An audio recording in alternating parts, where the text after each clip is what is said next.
Magandang umaga po at live mula rito sa Pag-asa Weather Forecasting Center. Narito na ang tayo ng ating panahon ngayong araw ng Biyernes, August 28, 2026. Sa ating latest satellite images, makikita po natin ang patuloy na epekto ng southwest monsoon o habagat at makikita natin na malaking bahagi nga ng Luzon at Kabisayaan ay makikita po na maraming mga kaulapan ngayon, kaya po magiging malaki yung posibilidad ng mga pag-ulan sa malaking bahagi nga ng Luzon at Visayas, lalong-lalo na dito sa may western section ng Luzon. Ito po yung area ng Ilocos Region, Bataan, Zambales, maging ilang bahagi ng Calabarzon, Metro Manila at itong area ng Occidental Mindoro, kabilang na rin yung Oriental Mindoro.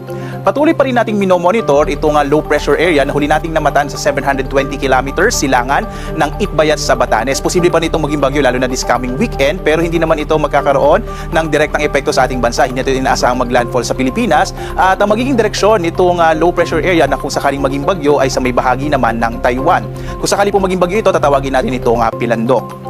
Sa iba pang bahagi nating bansa, partikular na sa bahagi ng Mindanao, makakaranas naman ng bahagyang maulap hanggang sa maulap na kalangitan na may mga isolated o pulo-pulong mga pag-ulan, pag-inat, pagtulog. So mapapansin natin sa ating buong bansa, pinakamaliit yung mga posibilidad ng tuloy-tuloy ng mga pag-ulan sa bahagi ng Mindanao, habang mas malaki yung posibilidad ng mga kalat-kalat ng mga pag-ulan sa Luzon at sa Visayas. At ngayong araw nga, makararanas po lalong-lalo na yung area ng Bataan at Zambales ng mga malalakas na mga pag-ulan, habang iba pang bahagi sa may western section ng Luzon, kabilang ng Ilocos Region, gayon din ang bahagi ng Central Luzon, Metro Manila, gayon din ang Calabarzon at itong area ng Occidental Mindoro makararanas po ng mga malalakas na mga pag-ulan, habang ang nilalabing bahagi ng Luzon ay makararanas naman po ng maulap na kalangitan na may mga kalat-kalat na mga pag-ulan, pag-inat, pagkulog, lalong-lalo na itong silangang bahagi ng Luzon. Dito naman sa Palawan, Visayas at Mindanao, makararanas po ng maulap na kalangitan na may makakalat na mga pag-ulan, pag-inat, pagkulog sa may bahagi ng Palawan, at narito yung agwat ng temperatura sa Calayan Islands at sa Puerto Princesa City.